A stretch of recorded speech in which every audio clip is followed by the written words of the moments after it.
All right, how's everybody doing? This is the Comic Samurai. I want to welcome you to my next video. And tonight we're going to be doing something a little bit different. Tonight we're going to be looking at comic book covers that feature a decapitation or two. So let's go ahead and jump right in.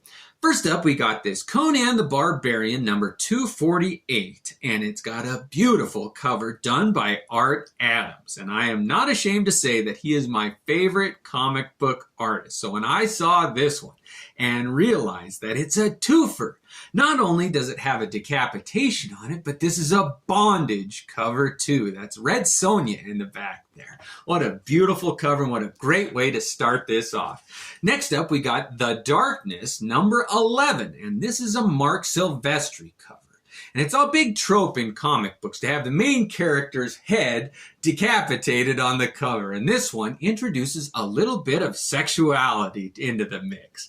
Let's go ahead and move it on. Next up, we got Faust, Love of the Damned, number 1. And when I think of horror comics from the 90s, the king had to be Tim Vigil. He loves to introduce that gore, and this is a classic example of that. When they sold this one at my local comic book shop, they had to cover it. They didn't think kids could handle it. Next up, we got Preacher number 5, and this is a beautiful Glenn Fabry cover, and it's so ugly that it's beautiful. I mean, I always say that he is so detail-oriented that when he's got a beautiful cover, they are beautiful and sexy and attractive, and when they are horrific and ugly and disgusting like this one, nobody can do it better.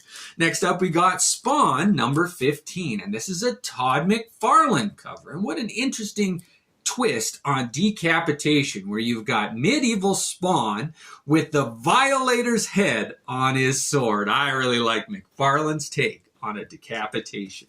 Next up, we got The Amazing Spider-Man number 347, and this is Eric Larson's take on a decapitation. And I loved his version of Spider-Man. Now, I gotta admit that his Venom was not my favorite. It was a little too snotty, I think, but I like this riff on that Shakespearean line of "Alas, poor Uric, I knew him well," and the Venom saying here, "Alas, poor Spider-Man, I killed him well." Next up, we got Savage Dragon number 18, and this is another Eric Larson cover. And when I saw this one of that villain holding the Savage Dragon's head, I said, wait a minute, that looks awfully familiar. And don't those two covers look eerily similar? Now, Eric Larson must really like that trope of the villain holding the main hero's decapitated head. I like that. I mean, even look at their tongues. How similar the villains' tongues are on the cover of those two comic books. Yeah, those are fun ones. All right, next up we got Death's Head 2, number 1. And this is kind of a funny tongue twister cover. It's got Death's Head 2 holding Death's Head decapitated head on the cover. And you can see how many times Death's Head's dead, yes, dead, the deadly dead. I mean, they just try to pack in as much as they can, and I like that take on it. Next up, we got The Amazing Spider-Man, number 142. And I love twists on decapitation where it's not so straightforward. And this one, with Mysterio lifting his own head off, it's a self-decapitation. And Spider-Man shooting his webs through his neck, so you know it's really not connected anymore. Oh, I just like that classic decapitation cover. Next up, we got Judge Dredd, number 9. And it wouldn't be a Comic Samurai list without featuring at least one by Brian Bolland. And this is his take on decapitation. And at first glance, it does look like a gory cover. But if you look closer, it's just a robot head on a stake. And it still is a pretty scary cover. I like that, Brian Bolland. Next up, we got Comedian number 5. And this is another decapitation with heads on spikes type cover. And when I saw that they were going to kind of introduce the Watchmen and rehash that story, I was against it. But I gave them a chance, and I was glad I did. I like this Comedian series, but you can see that it is going to be horrific and deal with some issues that are ugly. This is a great cover.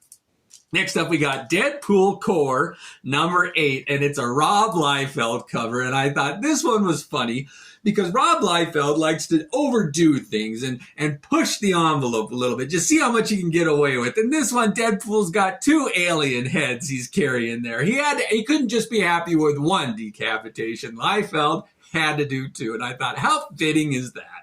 So let's move it on. Conan the Cimmerian is next with issue number 1. And this is Frank Cho's version of a decapitation. And Frank Cho said, I'm going to outdo Rob Liefeld. And you can see 1, 2, 3 heads on the cover of this comic book. So there's 3 on this one, done by Frank Cho. And he does such a great job of mixing that gore and kind of making it funny or humorous and sexuality with the babe at Conan's feet. Next up, we got Twisted Tales number 2, and this is a Bernie Wrightson cover. And if Liefeld had 2 and Cho had 3, Wrightson's got 4 decapitated heads there on the cover. And what a beautiful image this is.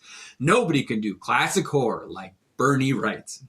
Next up, we got Caligula number 4, and this is a Jason Burrows cover, and this one's got 7, by my count, decapitated heads on it. It's like, oh man, after a while, you get numb to it. But 7 decapitations, that Caligula series, oh, it's horrific. It's a really well-written story, too. That German noble who does the interior art, oh, it is spooky. Next up, we got Shaolin Cowboy number 1, and this is the 2nd series with art done by Jeff Darrow.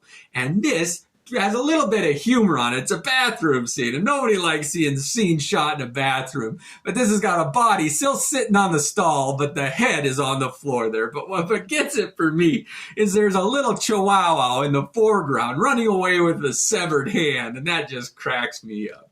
Next up, we got Slain the Horn God number 4, and this cover proves that Simon Bisley can do a horrific comic cover and do it beautifully. I mean, look at that painted cover with that deep blue offset by the figure. It just really does capture a decapitation in a beautiful way. That's Simon Bisley. He's one of my favorites. Next up, we got Wolfskin number 2, and this is another Jason Burrows cover.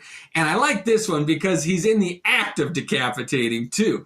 On this cover, you can see that he's slicing through somebody's neck at the top there with his sword, and down below there's another decapitation. But this Wolfskin, it's like Conan the Barbarian on steroids. Imagine that. All right, I always save the best for last. And this next one is Alpha King number 1, and it's another Simon Bisley cover.